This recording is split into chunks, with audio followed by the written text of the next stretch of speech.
Are there questions of the speaker? I'm going to ask you some questions then. Certainly. I know Councillor Matlow is probably get to some questions because he's working on them now. I am wearing my City of Toronto open data button. Right? Because I was part of the open data team. That's where I'm going with it. Put it together, and I really love your motion from yourself and Mr. Matlow this morning on the financial statements. Thank you. So the question I have for you is, you know, we do these hackathons, right? There's some really neat things going on from an innovation perspective. How do we traverse the difficulty in this case where you've got really, really personal information in these waiting lists? Are there easy mechanisms to try to cleanse that? And can you tell us a little bit how it could work? And, you know, what I was thinking about the other day when I was exploring this report was, you know, could we attach a key to the generic records and then have that key somewhere else that could hold the private data? It doesn't need to go blockchain. It doesn't need to be that fancy. We can scramble the names, birth dates, and current contact information of people as long as we can unscramble them when you get that data back. You guys know about the Phoenix payroll system in Ottawa, right? That's all personal information. It's person's social security numbers, it's their payroll, and it's people that federal civil servants caring about their own paychecks. It got screwed up because of data quality. People on the TCHC waitlist we don't care about as much, so we don't invest in it. But in the Phoenix example, what they have done at Treasury Board is they have gone out to vendors, had the vendors or civic advocacy groups sign non-disclosure agreements, and they're doing, rather than coming up with a new list of requirements, going out to the market, they go with a problem and they say, let's do a bake-off. We'll pre-qualify 6 or 7 organizations who will be pre-qualified to come back to us with a solution of data quality for this wait list. The auditor can set whatever the targets are for what's an acceptable failure rate on contact. You get those people together, but it blows up your entire procurement system because you're still trying to buy software and services and technology like the Russian train schedule of 1974. Fundamentally, the way you operate as a city has to change. You had a chief transformation officer. What did he do in 2 years on the TCHC waitlist? You've got an innovation office downstairs with $500,000 a year from Bloomberg. Why weren't they pointed to the TCHC waitlist?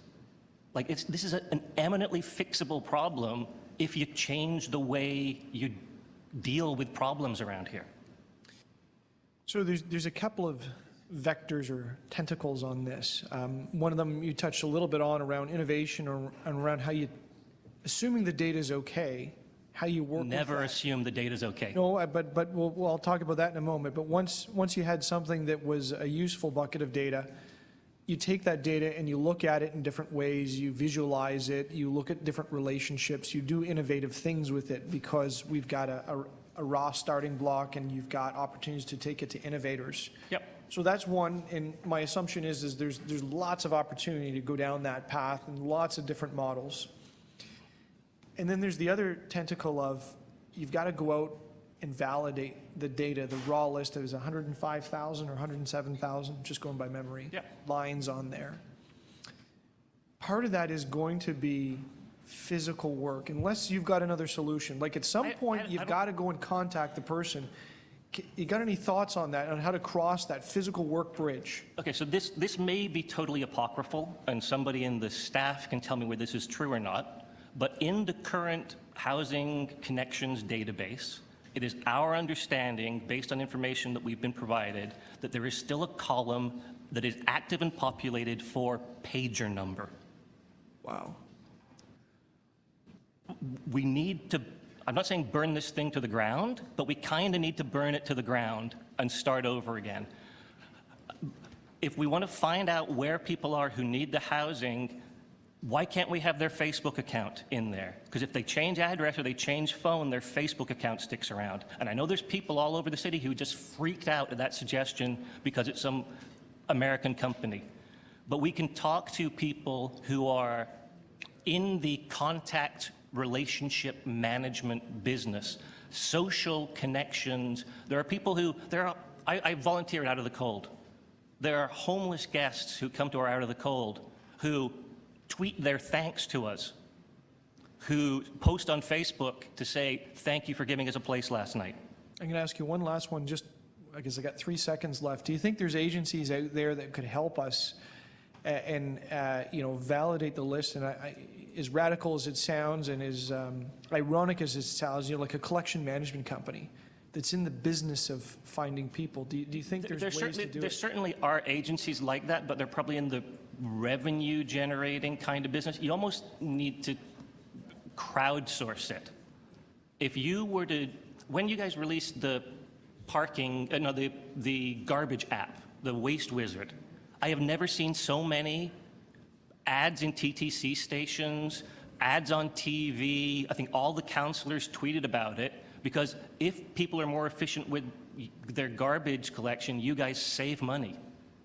What's the return on investment in fixing this wait list? You called 19,000 people, 14,000 of them didn't answer the phone. How many staff member days got burned calling wrong numbers? Like Toronto has never missed an opportunity to miss an opportunity. This is landed in your lap.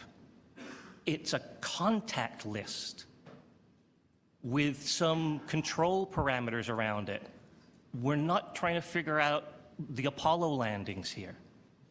This is so simple.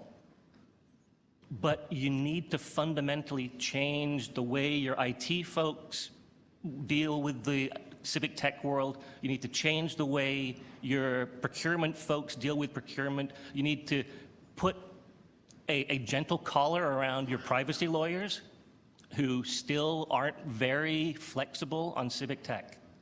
We can fix this problem. We're happy to help. And like I said, we're cheap as chips. So please give us an opportunity to do some good. Thank you.